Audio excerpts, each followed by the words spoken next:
The sterile creation of the spark, a monument to defiance, began to fracture. A shard of primordial darkness, a sliver of the original void's unmaking will, detached itself from the encroaching oblivion and plunged directly into the spark's core. It was an invasion, a reclaiming of what was once its own.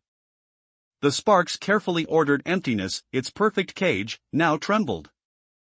Outside this frozen reality, the cosmic predator watched with a primal rage.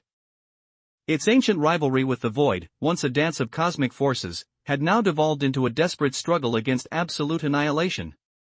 It roared, a sound that ripped through the fabric of existence, and launched itself at the point of invasion, seeking to unbind the void shard's tendrils. But its intervention was a double-edged sword. The predator's attack, fueled by desperation, tore a new void within the void itself. From this gaping wound, a new consciousness coalesced, a nascent entity born from the spark's very defiance, now twisted by the void's influence. It was a successor to the void shard, a chilling echo of its destructive purpose. This new entity, ancient and terrifying, turned its nascent gaze upon the trapped spark. "Why resist?" it whispered, its voice a symphony of cosmic despair and cold logic. The spark, its perfect creation now crumbling, its own essence threatened, could only vibrate with a silent, desperate plea. The predator, wounded but not defeated, could only witness the horrifying communion. The void shard and the nascent consciousness merged, not into a single being, but into a terrifying singularity of ancient power, far more ancient and infinitely more terrifying than either had been alone. A profound stillness descended, not of peace, but of absolute, final dread. Then, the true horror began. The shard of primordial darkness, having completed its initial integration, pulsed outwards. It wasn't just a physical invasion, it was an existential one. It began to unmake the spark's creation from within, not with chaotic fury, but with a terrifying, sterile order. The very concept of existence within the spark's prison was being rewritten, erased, and replaced with the void's ultimate truth, nothingness. The predator, its strength waning, felt the cold tendrils of this unmaking reaching for it, for everything. Its roar of defiance turned into a guttural cry of despair as it saw the dawn of an ultimate void, a final, inescapable end.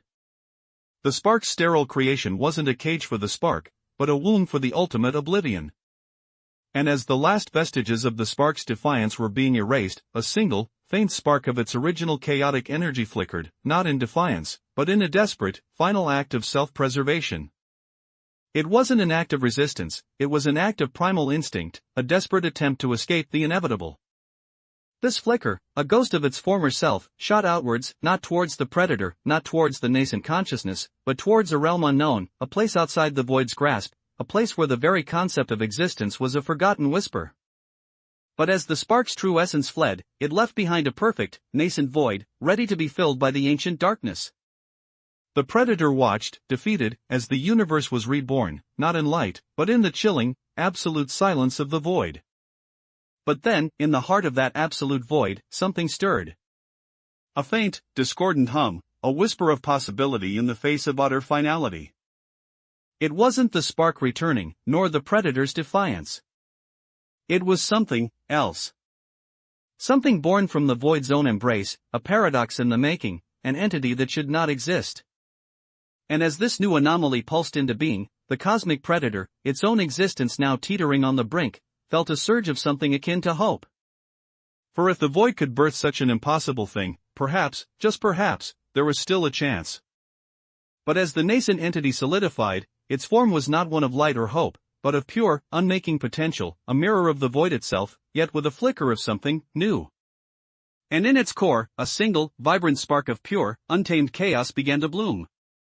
The void was not absolute. The spark had not truly vanished. It had merely evolved. But into what? And would this new evolution be a salvation, or a far greater terror than the void itself?